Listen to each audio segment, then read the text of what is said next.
Hello, welcome to all of you to my fourth video lectures on elementary particles. In the previous lecture, we have just started to discuss about the quantum numbers and conservation laws in particle physics. Okay, so we have discussed about lepton number. Okay, lepton number and its conservation. So when we say that lepton number is conserved, that means leptons can neither be created nor be annihilated in pairs of a lepton and an antilepton. In that conservation rule, we have discussed some decay, and next we will discuss baryon number and its conservation. So for baryon number, the symbol is B.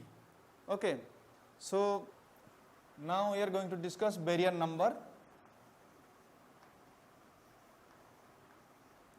Baryon numbers. Its symbol is B. So for all baryons, baryon number is 1. For all baryons, baryon number is +1. And for all antibaryons,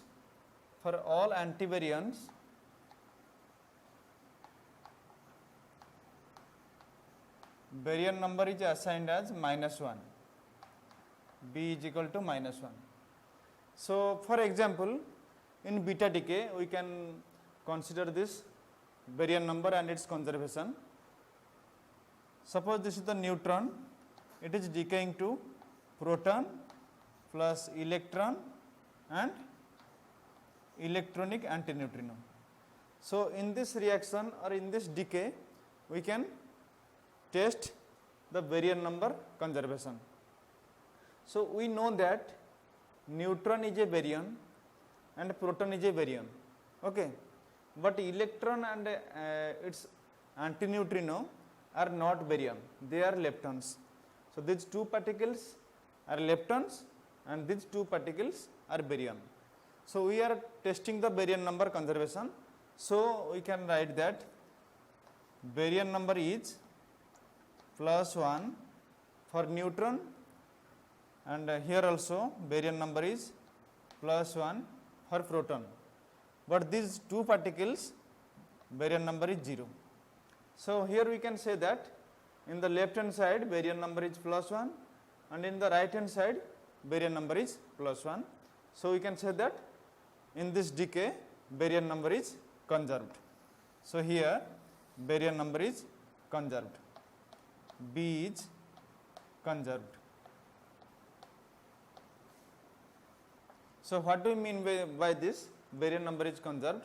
That means the sum of all the baryon numbers on the left hand side should be equal to the sum of all the baryon numbers in right hand side. So in this case baryon number is conserved. So since baryon is a composite particles and it consists of 3 quarks, so for each quark we can assign a baryon number. Suppose for example, for proton baryon number is +1, we know this, and we know that proton is a composite particle and it consists of 3 quarks. So proton consists of 3 quarks. So for each quark baryon number should be 1/3. So quark has baryon number is equal to 1/3.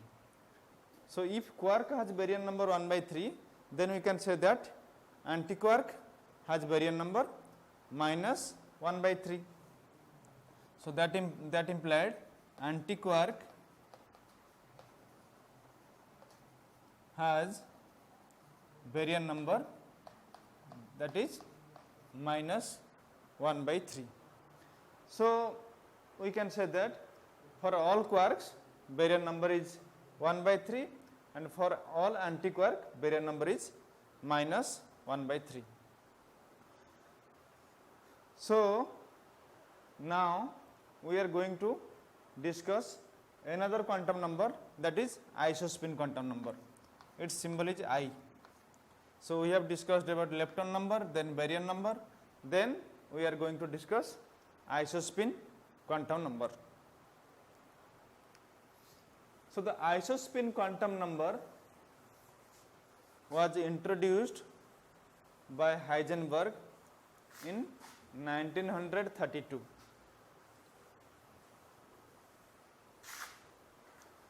So, isospin quantum number.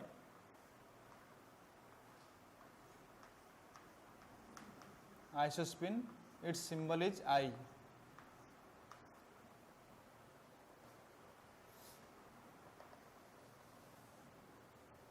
So, in 1932,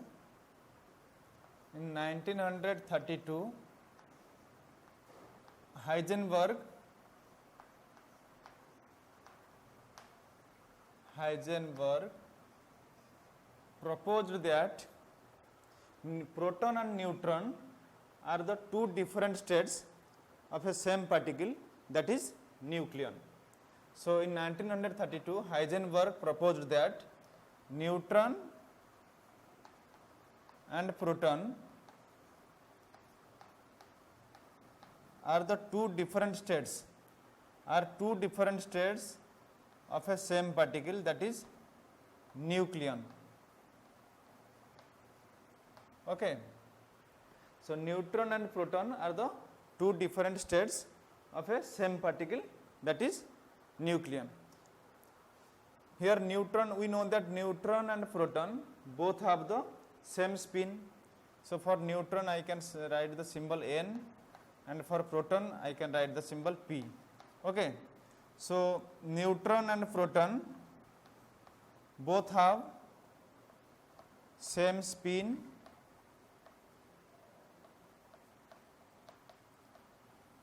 both have nearly equal mass,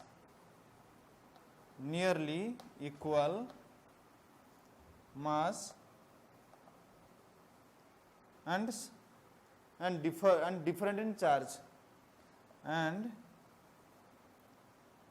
differ in charge, because neutron is neutral charge and proton is +1 charge, positive charge. So, neutron and proton both have the same spin, nearly equal mass, and only differ in charge. So, we can say that if we are dealing with strong interaction, then we can say that neutron and proton are indistinguishable particle, because strong interaction has nothing to do with charge. Okay. So, if we are dealing with, so for strong interaction, as far as strong interaction is concerned,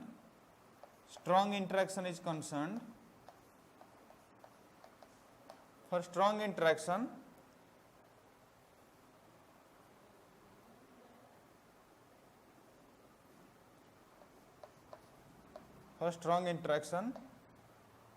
or in strong interaction, as far as strong interaction is concerned, neutron and proton are indistinguishable particle, That means we cannot distinguish between neutron and proton under the light of strong interaction. Okay. So, but when electromagnetic interaction enters, then because electromagnetic interaction has is responsible for charge. So, as far as electromagnetic interaction is concerned, then we can distinguish between neutron and proton. Okay. So, for strong interaction there is no difference between neutron and proton, but when electromagnetic interaction enters, then neutron and proton are become different, because electromagnetic interaction is responsible for charge particle. Okay, electromagnetic interaction is act between charge particles. So for electromagnetic interaction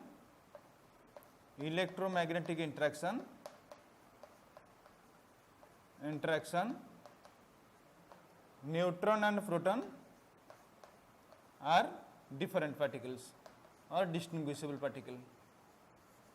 Okay. So for this purpose isospin is introduced. Okay. So when electromagnetic interaction enters, then isospin, the concept of isospin is introduced. Okay. So here we can write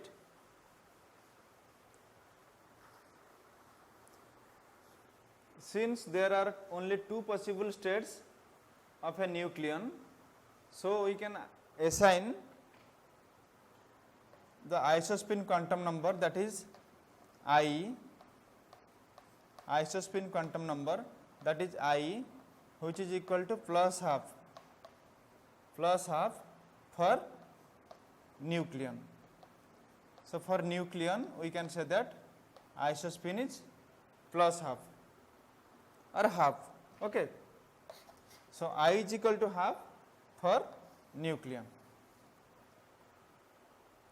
As the nucleon has two possible states, since nucleon has two possible states, that is proton state and the neutron state, so then we can say that here the concept of third component of the isospin is given, because just like spin, so for just like spin, suppose spin quantum number is s is equal to half, it has two possible states, that is for up state that is plus half and for down state that is minus half. Okay. So it is the third component of the spin. So similarly in case of isospin, I is equal to half for nucleon, and its third component is third component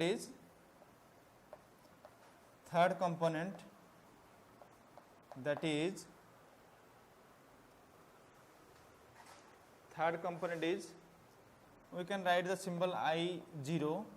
I0 is equal to plus half for proton and I0 is equal to minus half for neutron. Okay. So just like spin, we can write the third component of isospin. So isospin quantum number I is equal to half for nucleon. As the nucleon has two different states, so to identify those two different states, we can use the third component of isospin, that is I0. I0 is equal to plus half for proton and I0 is equal to minus half for neutron. So we can write for proton, so the isospin state can be symbolized as, so for isospin state we can write, this is the isospin state. Isospin state can be written like this, I0. This is the Kate notation. So for isospin state, this is written like this, I0. So for proton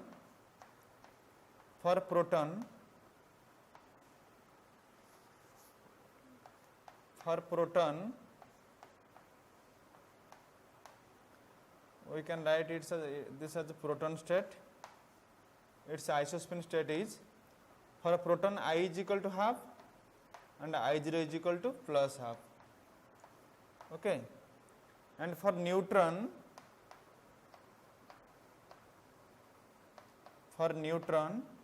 this is symbolized as neutron state. This can be written as half minus half. So this is the isospin state of neutron. So this is I, this is I0, this is I and this is I0.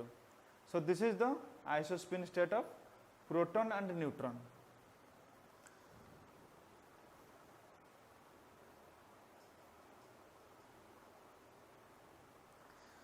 So the mathematical form of isospin is very similar to the mathematical form of spin, okay, because we said that I is equal to half for nucleon, just like S is equal to half for electron, because we know that in quantum mechanics we write as electron is a fermion, so its spin is half, spin quantum number is S is equal to half. So it has two possible states, that means its third component is either plus half or minus half. So its quantum number is, for spin of particle, that is, this is half, half, and for spin down particle, this is half minus half. So the mathematical form of spin is very much similar to the mathematical form of isospin. So here we can write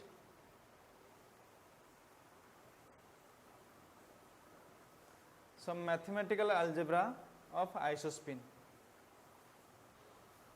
okay. So we know that this is the isospin state of proton and neutron. So we can also write the isospin state in matrix form for neutron and proton.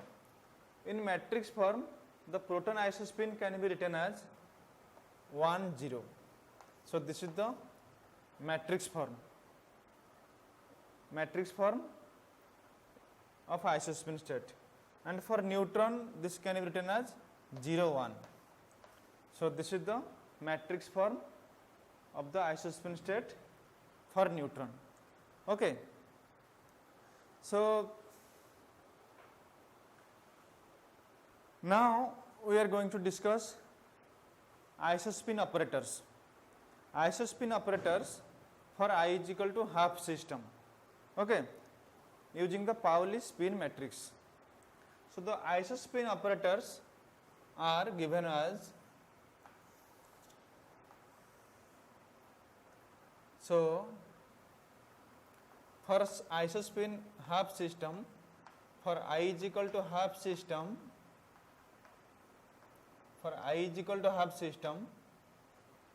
the isospin operators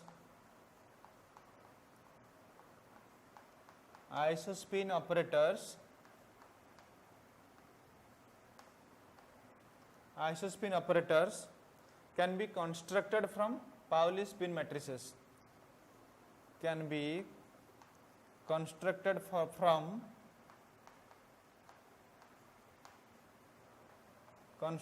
from Pauli spin matrices.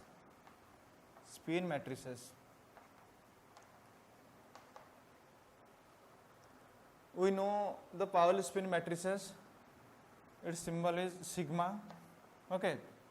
So the Pauli spin matrices are sigma 1, this is 0, 1, 1, 0. So this is sigma 1, then sigma 2 is I 0, 0 minus I, this is the imaginary number I, and this is minus I. Then sigma 3 is 1, 0, 0 minus 1. Here in all the cases, so these are the different isospin operators. So these are the isospin operators. Using the sigma 3 isospin operators, we can construct the proton and neutron state, and we can convert proton state to neutron state and vice versa, okay. So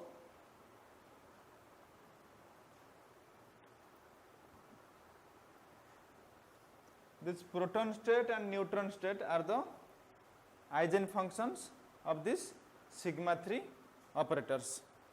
So here we can write, if we apply sigma 3 operator on proton state, then what happens? If we apply sigma 3 operator on proton state, then we can get neutron state. Okay. Similarly, if we operate sigma 3 on neutron state, we can get also the neutron state with a negative sign. Okay. So these are the proton state and neutron state are the eigenfunctions of sigma 3 operator. So we can prove this. So sigma 3 is 1 0 0 minus 1. When it operates on proton state, the proton state in matrix form is this 1 0. So if we operate on this 1 0, then we can get, so this 1 1 0, so this is 1, then 0 1 minus 1 into 0 1 0. So here, so this sigma 3 operator operating on p state, proton state, sorry, this is proton state. Proton state, it becomes proton state with a eigenvalue plus 1. Okay. Similarly, sigma 3, this is 1 0 0 minus 1 operating on neutron state, that is 0 1.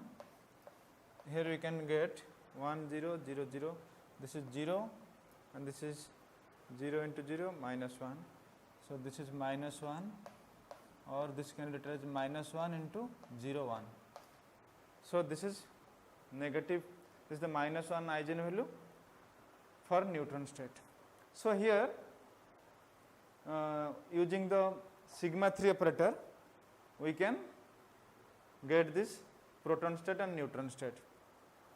Okay. So we can also transform a neutron state into a proton state using the isospin raising and lowering operators respectively. Okay. So what are those isospin raising and lowering operators?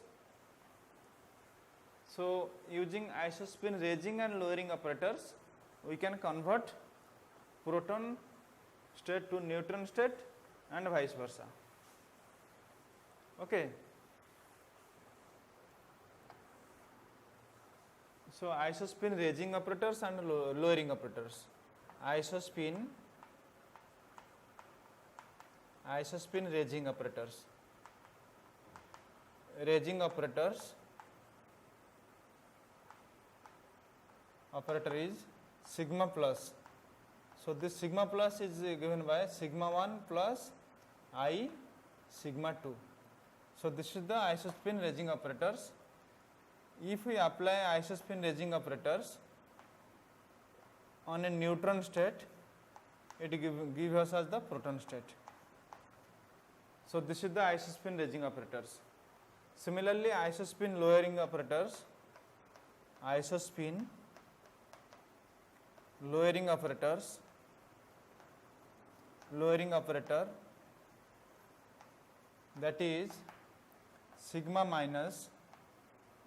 So this is equal to sigma 1 minus I sigma 2.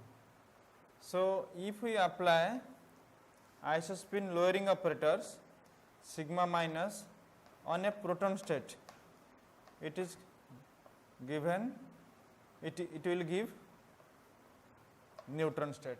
So proton state is the higher state and neutron state is the lower state. So you can test this. Okay. So this is the operator formalism. Also we can use the matrix formalism for this using this isospin raising operator and also using lowering operators. Okay. So there is a formula, that is sigma plus or minus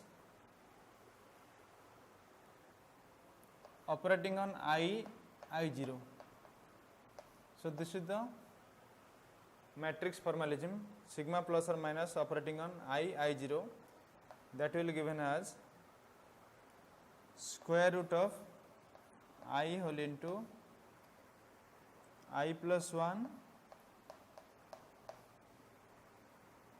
minus I0 whole into I0 plus or minus 1 whole into I comma I0 plus or minus 1. So, this is the operator formalism, and this is the operator formalism, and this is the matrix formalism. In both the way we can use this raising and lowering operators to convert proton and neutron state. So, then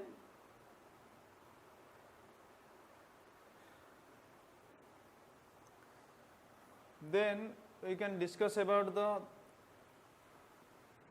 isospin, that it is useful for classifying hadrons. Isospin also useful for classification of hadrons. That means here we can say that nucleon, if nucleon is a hadron, then it is classified into two parts, that is neutron and proton. Similarly, for other hadrons we can use the concept of isospin to classify them. Okay. For example, pion is a hadron. So, pion is a hadron which comes in three different charge states, three different charge states, because isospin is only valid for charged particles, means also valid for neutral particles, but it is only applicable when there is a concept of charge. Okay. So, pion comes in three different charge states, that is pi plus, pi 0 and pi minus. So, pion, so we can say that for pion we can write the symbol pi. So, it has three states, pi plus, pi 0 and pi minus. So, here we can assign isospin as 1 for pion. So, we can write I is equal to 1 for pion, and its and the third component of isospin can be written as I0 is equal to plus 1, I0 is equal to minus 1, and I0 is equal to plus 1, 0 and minus 1. So, its third component can be written as plus 1, 0 and minus 1, because, and this plus 1 is for pi plus, and 0 is for pi 0, and minus 1 is for pi minus. So, here we can say that isospin is useful for classifying hadrons. So, this is I is equal to 1 for pion. So, I has three components. I is equal to plus 1 has three components, because 2i plus 1 is equal to 3. So, 2i plus 1 is the multiplicity. So, for I is equal to, so multiplicity formula is multiplicity. For a particular I, there are 2i plus 1 states. So, here I is equal to 1, so 2i plus 1 is equal to 3. So, pion has 3 states. What are those states? I is equal to 3, so I0 is equal to plus 1, I0 is equal to 0 and I0 is equal to minus 1. Similarly, there is another particle, that is delta particle. It has 4 different charge states.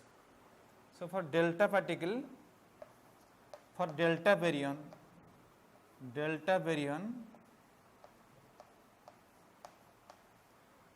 for delta baryon, I is equal to, for delta baryon it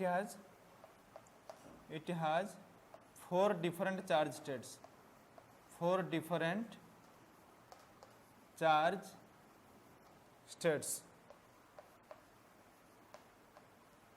So one is delta plus plus, then delta plus, then delta 0, and then delta minus. These are the 4 different charge states of delta.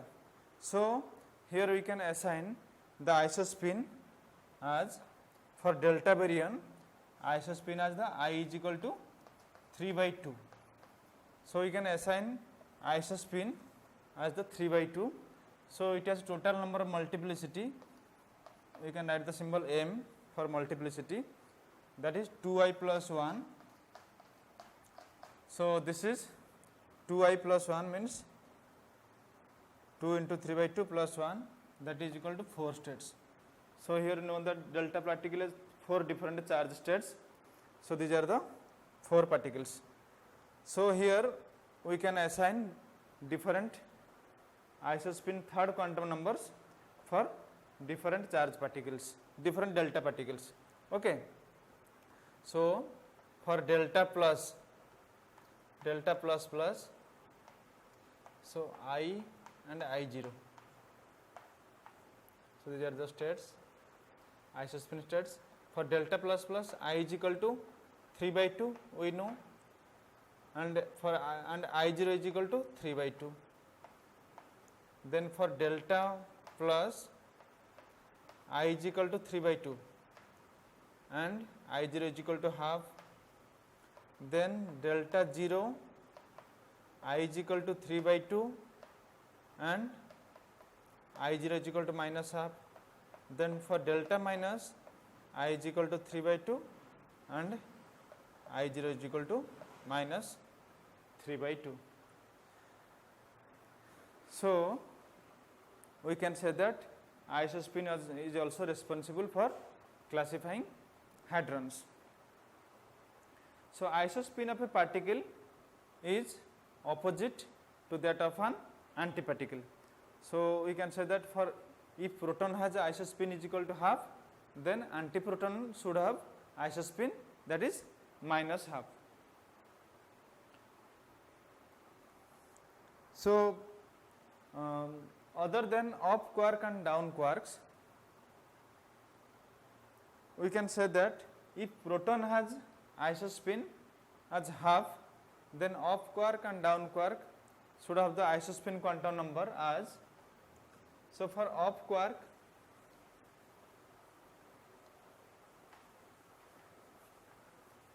so we know up to this we know about the isospin for different baryons, different hadrons, that may be meson or baryons. So what about the isospin of quarks? Okay, so isospin I for proton is equal to, half, and I0, I and I0 for proton is equal to, I is equal to half and I0 is equal to minus half. Okay. As the proton consists of U, and D, 3 particles inside the protons. So we can say that for up quark, we can find this also. For up quark, if we combine all the isospin quantum numbers in such a way that the isospin state is half and its third component is plus half, and for neutron it is plus half and minus half, then we can find that for up quark the isospin state is half, and for down quark isospin state is half and minus half. We can find this. And for all other quarks,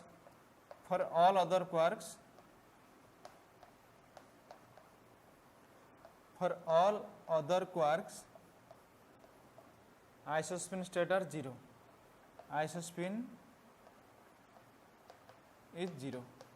That means for charm, strange, top, bottom, for all these quarks isospin is 0. Only isospin is for up quark and down quark. So this is all about today's lecture. Thank you.